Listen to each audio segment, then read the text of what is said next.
2026 December లోపల Indian prime మినిస్టర్గా యోగి ఆదిత్యనాథ్ రావటం జరుగుతుంది. జై శ్రీరామ్. 2022 నుంచి 2025 అక్టోబర్ వరకు మొత్తం 19 ప్రెడిక్షన్స్ అనేవి నేను చెప్పినట్టు జరిగినాయి. అవన్నీ కింద డిస్క్రిప్షన్ లో ఇవ్వటం జరుగుతోంది. కుంభరాశికి అధిపతి శని. కుంభరాశిలో ధనిష్ట 3-4 పాదాలు, శతభిషం 4 పాదాలు, పూర్వభాద్ర 1-2-3 పాదాలు ఉంటాయి. ఈ నక్షత్రం వాళ్ళందరికీ నేను చెప్పే మాస ఫలితాలు వర్తిస్తాయి. ఈ మాసంలో కుంభరాశి వారికి కుటుంబ పరంగా చాలా ఇబ్బందులు ఉంటాయి. 2వ స్థానంలో శని ఉన్నారు. కుజుడి దృష్టి శని మీద పడుతోంది.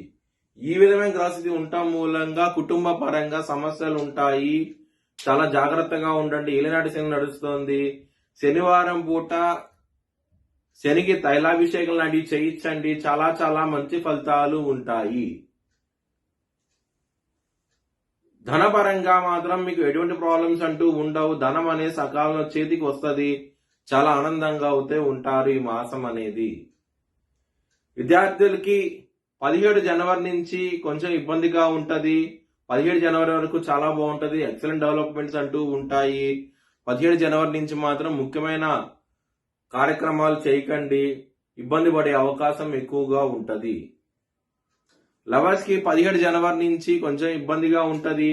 మీ లవర్ కి ప్రపోజ్ చేయకండి. 17 జనవరి తర్వాత చేయకండి. 17 జనవరిలో ప్రపోజ్ చేయండి. యాక్సెప్ట్ చేసే అవకాశాలు ఎక్కువగా ఉంటాయి.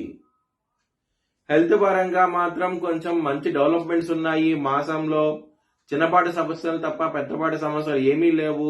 చాలా ఆనందంగా అవుతూ ఉంటారు. ఆరోగ్య పరంగా మాత్రం శత్రువులు అనే వాళ్ళు ఉండరు. మీకు శత్రువులు మిత్రులు అయ్యే అవకాశం కూడా ఉన్నది. ఈ మాసంలో చాలా సంతోషంగా అవుతూ ఉంటారు. బిజినెస్ పరంగా మాత్రం బ్యాడ్ టైం నడుస్తుంది. పెట్టుబడి ఎక్కువ పెట్టకండి. లాసెస్ ఎక్కువగా చూసే అవకాశం ఎక్కువగా ఉన్నది. ఈ మాసంలో ముఖ్యంగా శత్రువులు పెరిగే అవకాశం ఉంటది. బిజినెస్ పరంగా మాత్రం ఇబ్బందులు అయితే ఖచ్చితంగా ఉంటాయి ఈ మాసంలో. మ్యారేజ్ పరంగా మాత్రం చాలా ప్రాబ్లమ్స్ ఉంటాయి. ఇక్కడ సప్తమాధిపతి సూర్యుడు అవుతారు. సూర్యుడు మీకు లాభస్థానంలో ఉంటారు. శని గారి దృష్టి ఇక్కడ సూర్యుడికి పడుతోంది. ఇద్దరు బద్ధ శత్రువులు. మళ్ళీ సూర్యుడు మకర రాశికి వస్తాడు. అంటే మీకు వ్యయ స్థానంలోకి వస్తాడు. ఈ విధమైన గ్రహస్థితి ఉన్నది ఉండటం మూలంగా మీకు ఇబ్బంది పడే అవకాశాలు ఎక్కువగా ఉన్నాయి. మాసంలో కొంచెం జాగ్రత్త తీసుకోండి. మ్యారేజ్ పరంగా మాత్రం.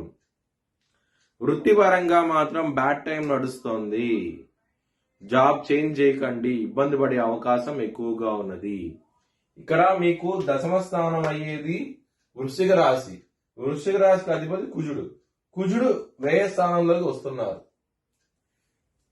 దీని మూలంగా కొంచెం ఇబ్బంది పడే అవకాశం ఉంటుంది. వృత్తిపరంగా మాత్రం జాబ్ చేంజ్ చేయకండి. ఇబ్బంది పడతారు ఈ మాసం అనేది.